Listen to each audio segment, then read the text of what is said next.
Moment of your entire life. As far as competition, I suppose it would have to be connected with bodybuilding. 86 Olympia. Yeah.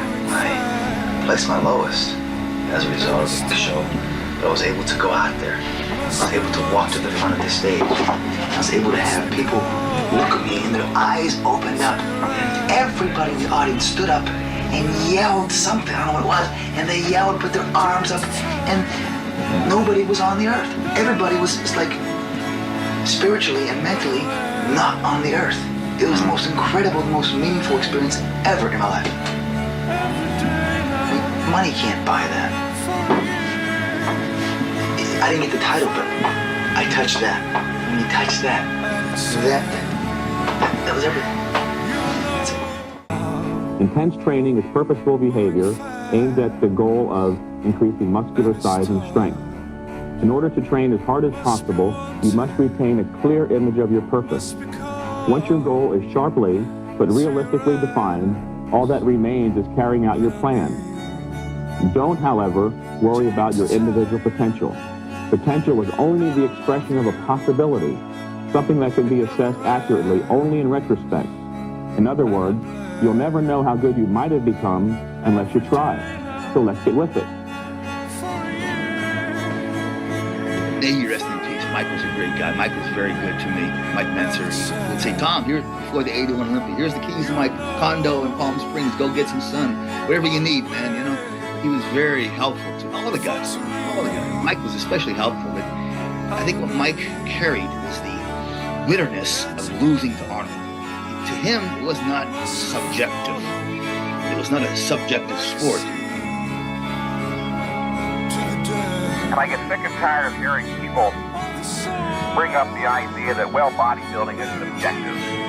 So who are you to say that concepts are fixed? That is not true. Anything that exists in reality can be viewed, judged objectively.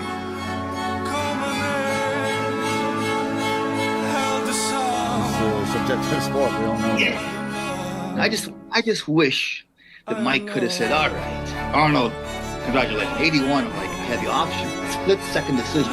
Should I punch Franco in the face? Should I walk off stage with the rest of the guys? Should I congratulate him? For some reason, God put it in my head. Go over and say, congratulate Franco. I think if Mike would have said, Arnold, I don't know how the fuck you did it, man, but hey, great job. I'll see you next year. And Mike would have been Mr. Olympia. Interesting conversation that stuck with me when I was this weekend in Pittsburgh. Something that comes to my mind a lot, and I just felt like I've gotten a little more blunt in my old age of 27 as I'm getting old now. And someone came up to me at the show and they were like, "You see me on stage? This is nothing to against this guy, because I've done this, everyone's done this. It's just kind of a mindset thing I'm trying to learn." He's like, "You see me on stage?" I was like, "No, like, I'm sorry, man, I missed it." He's like, "Oh, like, I didn't win, but like, my coach told me, my friends told me, like, I really should have had it." And as soon as he said that, I was like, shh. I just like hushed him. And normally I would just like listen and be like, "Yeah, totally, man." But I was like, man, you gotta get that mindset out of your head. If you thought you should have won, if you should have won in anything in life, if you feel like you should have gotten something and you didn't, if you feel like you've earned something and you didn't get it, that's a mindset everyone has to just fucking like let go. You're not entitled to anything, you can't expect anything, you just have to work your absolute hardest and understand that even with that work, you might not get first place, you might not get a promotion, a job, or whatever the fuck it is you want. You have to move the fuck on and get back to work, because sitting there and saying, "Oh, I should have won this, I should have beat this guy, or I did beat this guy, but the judges didn't want to give it to me," usually in your mind, your ego just not convincing you that you weren't good enough, convincing you that you were good enough when you weren't. But get that shit out of your head, get back to work. Don't tell anybody you should have won when you didn't. Accept what happened and move the fuck on. That's what champions do. Fuck shit up. Where is he? Ronnie, you're the reason. You are the reason for my abilities, my greatness. I owe everything to you, because you pushed me to do everything on the Olympia stage and beyond. And you're a huge, huge inspiration. You were my idol.